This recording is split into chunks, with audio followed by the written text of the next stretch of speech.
Maray nabanggit sa Indog gabos.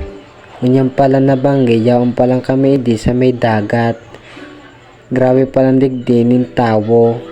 Nagkukuha kami ning sihi. Para nanggad may panira kami pagkaaga. At digdi nagdulog ako sa barkada ko. Pighapot ko kung isa ang kaibahan. Tapos ang sabi niya sa kuya, si bata niya daa. Saka digdi tighapot ko si Chong kung nakadakol na siya ning sihi.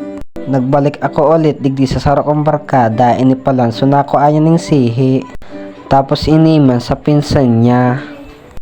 Tapos digdi nakahaling kami ning sira. Pigdadakop pa lang kan saro kong barkada, pero grabe kan Lexi.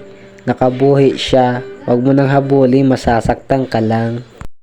Araw kaan ni guys, ang piko ko ami digdi sa may dagat. Pigaapod po siya ning sihi. Pigpapanira po siya.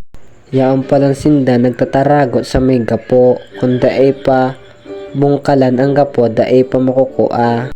Digdi nilaag ko na siya sa laagan ko. Araw ka ini ang tiktik para makadakol ning sihi. Bungkalan mo sana ang gapo. Diyan po kay sinda nagtatarago. Ini po siya. Masiram po yan. Pero mas masiram ako, charot. Digdi nakahanap na naman kami ning sira. Pigdadakop siya ni John Michael Bass. Yan po sa sira. Gigil na gigil si John Michael Bass magdakop kan sira. Grabing olyas kan sira. Digdi ho nadakop na sa sira ni John Michael. Pretyoso niya da yan doon sa indang harong. Papaniraon niya da kayaan. Tamakakanda kaya siya pag uli. Digdi ho, paulit na pala ako. Dahil ko pala na videohan. So paghali ko dumandoy. Yaon na pala na ako ididoy sa may simbahan. Tapos digdi naghugas ako ning kamot sa kabitis. Namalang siyong kaya susihi. Tahali kayang dagat siya. Dapat bago ka magkaganing payo, dapat maghugas ka muna and magsabon. Haranin na pala ako digdi sa may harong. Tapos na ako maghugas.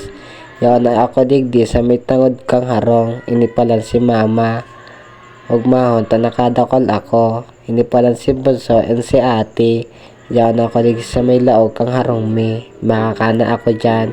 And nahalin ko si Bunso makuliton. Sige panlokso sa may pumi. Hanggang na lang dito ang video guys. Bye!